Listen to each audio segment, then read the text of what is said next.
प्रभु जीशुख्रीष्टଙ୍କ पवित्र नामर प्रशंसा हेउ। प्रभु अनुग्रह करी पुनर्बार आपण मानक निकटरे गोटे नूतन प्रसंग नहीं आसवा से मत अनुग्रह करिथिबारु मु परमेश्वर को धन्यवाद करे एवं आज रही सेवा कार्य पुणी यही नूतन प्रसंग रे आउ छोट संदेश रे मु आपण मानकु स्वागत जनाए। ख्रीष्ट रे प्रिय भाई और भौणी माने आज आम गोटे प्रसंग नहीं अल्प समय कथबार्ता हेबा। आज प्रसंग है क्रूसरे हत ख्रीष्ट किए थिले। क्रूसरे जो प्रभु यीशु ख्रीष्ट मृत्युवरण कले से प्रकृत में किए थिले। यही प्रसंग उपरे आमे परमेश्वर वाक्य ठारू अल्प समय कथबार्ता हेबा। प्रिय माने आज अनेक अण ख्रीष्टान भाई भौणी माने भारत मध्य ओडिशा रे से माने ए प्रकार कहती जीशु ख्रीष्ट से इस्राएल देशर प्रभु अटंती। जीशु ख्रीष्ट ख्रीष्टान लोक मानकर देवता अटंती। आउ जीशु ख्रीष्ट से पापी अटंती। जीशु ख्रीष्ट से अपराधी अटंती। ए प्रकार की अनेक लोक अनेक प्रकार कथा कहती, किंतु अनेक लोक जे अनेक प्रकार कथा कहउछंती एहा बड़ विषय नुहे। किंतु जो स्वर्गर परमेश्वर ताहंकर धर्मशास्त्र पवित्र बाइबल रे से आम्भ मानकु कौन लिखि जनांती, से कौन लिखि देइछंती आमे परमेश्वर को वाक्य रु देखिबा जे क्रूसरे हत प्रभु यीशु ख्रीष्ट से प्रकृत रे किए थिले। जदि आपण माने मो सहित माथ्यू लिखित सुसमाचार 27 अध्याय तार 54 पद को आसीबे। एठारे ए प्रकार लिखा जाउछि, सत सेनापति और तांको सांगरे जो माने यीशु को जगी थिले से माने भूमि कंपादी घटना देखि अत्यंत भीत होई कहिले सत्य ए ईश्वरंक पुत्र थिले। प्रभुंक नाम धन्यवाद हेउ। क्रूसरे हत ख्रीष्ट से किए थिले? से ईश्वरंक पुत्र थिले। पार्थिव भावरे ए पृथ्वी रे जेहेतु कि से मृत्युवरण करिथिबा सकाशु से मरियमंक गर्भरु जन्म हेले सत कथा। मरियमंकर पुओ बोली ख्यात हेले सत कथा। से दाऊदंक वंशरु आसिले सत कथा। मात्र से मरियमंकर वास्तव पुत्र नथिले। से स्वर्गर परमेश्वरंकर अर्थात ईश्वरंकर संतान थिले।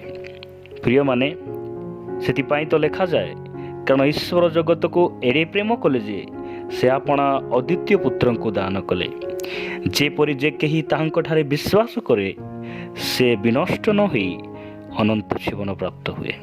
प्रभु यीशु ख्रीष्ट से कि अपराधी थिले, से कि पापी थिले, से निर्दोष निखुंत मेष शावक अर्थात सी आमर उद्धार निमंते स्वर्गर परमेश्वर ईश्वर तांकर एकमात्र पुत्र को से एही जगत मध्य को पठाइले। प्रिय प्रभु लोक माने प्रभु यीशु ख्रीष्ट कौन सी अपराधी कौन सी से मनुष्य धर्मगुरु नथिले, से स्वयं ईश्वरंक पुत्र थिले। जदि आमे परवर्ती विषय देखिबा प्रेरित पुस्तक 10 अध्याय 36 पदरे ए प्रकार लिखा जाए। प्रेरित पुस्तक 10 अध्याय 36 पदरे पितर कर्नेलियंको घर को जाई से शिक्षा दे ए प्रकार से कहिले, से तो जीशुख्रीष्टଙ୍କ द्वारा शांतिर सुसमाचार प्रचार कराई इस्राएल संतान मानक निकट को एही वाक्य प्रेरण कले, से ही जीशुख्रीष्ट समस्तंकर प्रभु। प्रभुंक नाम धन्यवाद हो। क्रूसरे जो प्रभु जीशुख्रीष्ट निज जीवन को देले, क्रूसरे जो प्रभु जीशुख्रीष्ट आजिर एही गुड फ्राइडे दिन अर्थात शुभ शुक्रवार दिन से जो मृत्यु भोग कले, अर्थात आज दुनिया जानुछि जे प्रभु यीशु ख्रीष्टंकर मृत्युर दिवस को गुड फ्राइडे बोली कहा जाउछि। आ सेही क्रूसरे निज जीवन को देइथिबा प्रभु यीशु ख्रीष्ट होचंती समस्तंकर प्रभु। से ख्रीस्टियन लोक मानकर प्रभु नुहंती, से केवल इस्राएल देशर प्रभु नुहंती। वाक्य कहे, पवित्र धर्मशास्त्र कहे से समस्तंकर परमेश्वर अटंती। से ब्राह्मण लोक मान परमेश्वर अटंती। समग्र ପୃଥିବୀର 195ଟି ଦେଶରୁ ଉର୍ଦ୍ଧ୍ୱ ଯେତେ ଦେଶ ରହିଛି, ସମଗ୍ର ପୃଥିବୀର ଶେଷ ସୀମା ପର୍ଯ୍ୟନ୍ତ ସେ ହିଁ ପ୍ରଭୁ ଅଟନ୍ତି। ସେ ପ୍ରଭୁ ଯୀଶୁଖ୍ରୀଷ୍ଟ, ଯିଏକି କୃଷରେ ନିଜ ଜୀବନକୁ ଦେଲେ ଆମମାନଙ୍କର ଉଦ୍ଧାର ନିମନ୍ତେ, ମାନବ ଜାତିର ପରିତ୍ରାଣ ନିମନ୍ତେ। ଯେଉଁ ପରମେଶ୍ୱର କୃଷରେ ଜୀବନ ଦେଲେ, ଅର୍ଥାତ୍ ଯେଉଁ ପ୍ରଭୁ ଯୀଶୁଖ୍ରୀଷ୍ଟ ଆଜିକୁ 2022 ବର୍ଷ ତଳେ ଗଲଗଥା ପାହାଡ଼ରେ କୃଷରେ ନିଜ ଜୀବନକୁ ବଳିଦାନ କରିଥିଲେ, ସିଏ ସମସ୍ତଙ୍କର ପ୍ରଭୁ ଅଟନ୍ତି।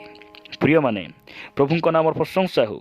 ସତ ସେନାପତିମାନେ ଯେଉଁ ସମୟରେ ସେଠାରେ ଜଗିଥିଲେ, ସେମାନେ ତାହାଙ୍କର ପ୍ରାଣତ୍ୟାଗ ସମୟରେ ଦେଶଯାକ ଅନ୍ଧକାର ଘଟିଗଲା, ଆଉ ଭୂମିକମ୍ପ ହେଲା, ଏହିସବୁ ଦେଖି ସେମାନେ ବିଶ୍ୱାସ କଲେ।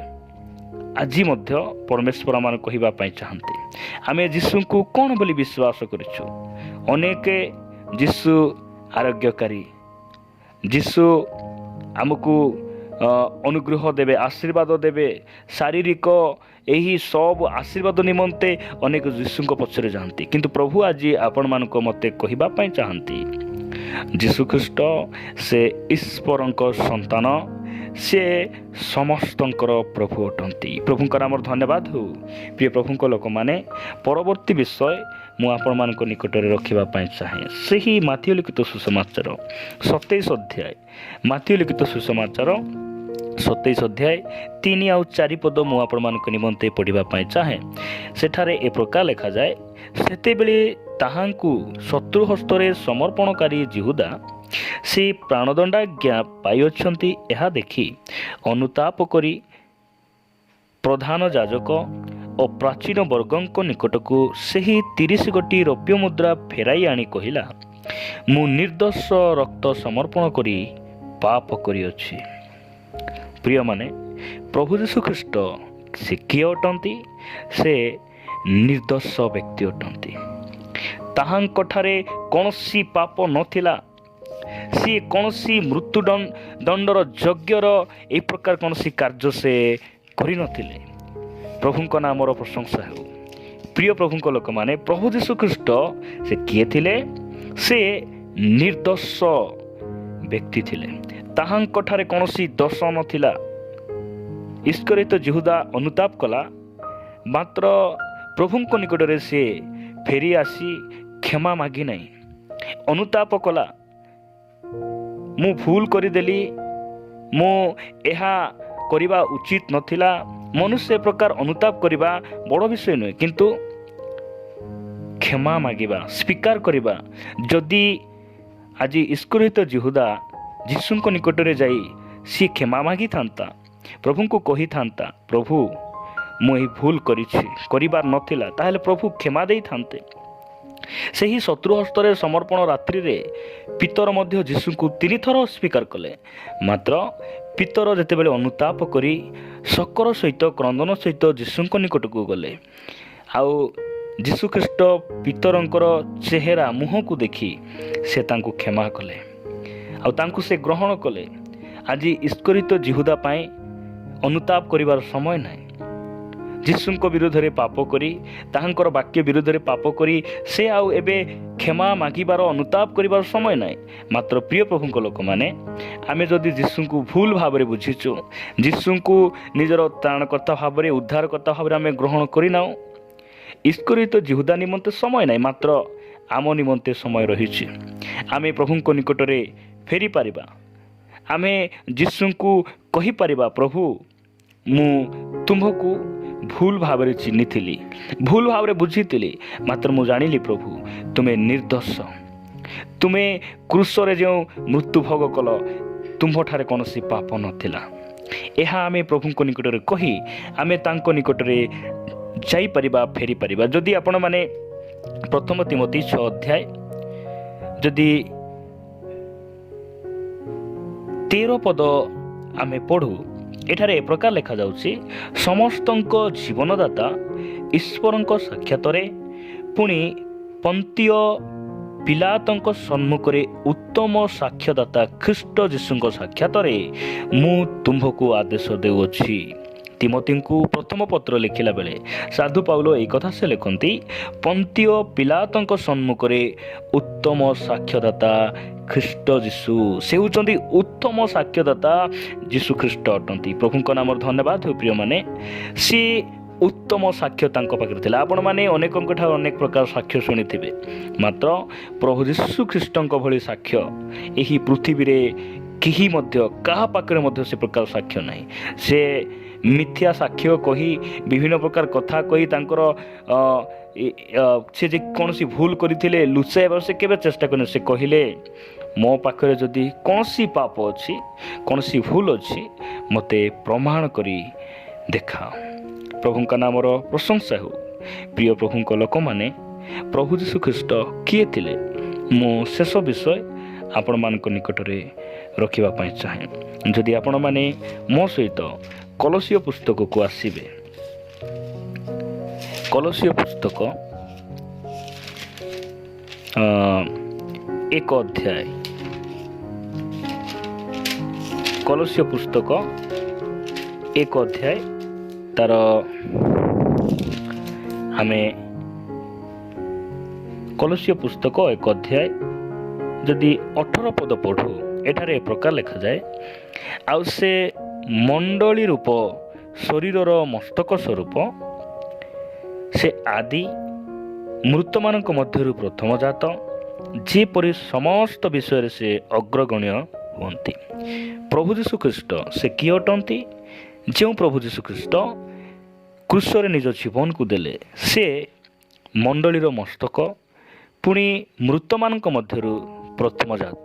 ମୃତମାନଙ୍କ ମଧ୍ୟରୁ ଯଦି କେହି ଉଠିଛନ୍ତି, ସେ ଆଉ କେହି ନୁହନ୍ତି, ସେ ପ୍ରଭୁ ଯୀଶୁ ଖ୍ରୀଷ୍ଟ। ଆଜି ପୃଥିବୀରେ ଯେତେ ସବୁ ଧର୍ମନେତା, ଶାସନକର୍ତ୍ତା, ମହାପୁରୁଷ, ପଣ୍ଡିତ, ବୈଜ୍ଞାନିକ, ସାଇଣ୍ଟିଷ୍ଟ ଯେତେ ସବୁ ମୃତ୍ୟୁବରଣ କଲେ, ପ୍ରିୟମାନେ, ଆଜି ସେମାନେ କବରରେ ଅଛନ୍ତି, ମାତ୍ର ଆମ୍ଭମାନଙ୍କର ପ୍ରଭୁ ଯୀଶୁ ଖ୍ରୀଷ୍ଟଙ୍କର କବର ଆଜି ବି ଖାଲି ରହିଛି।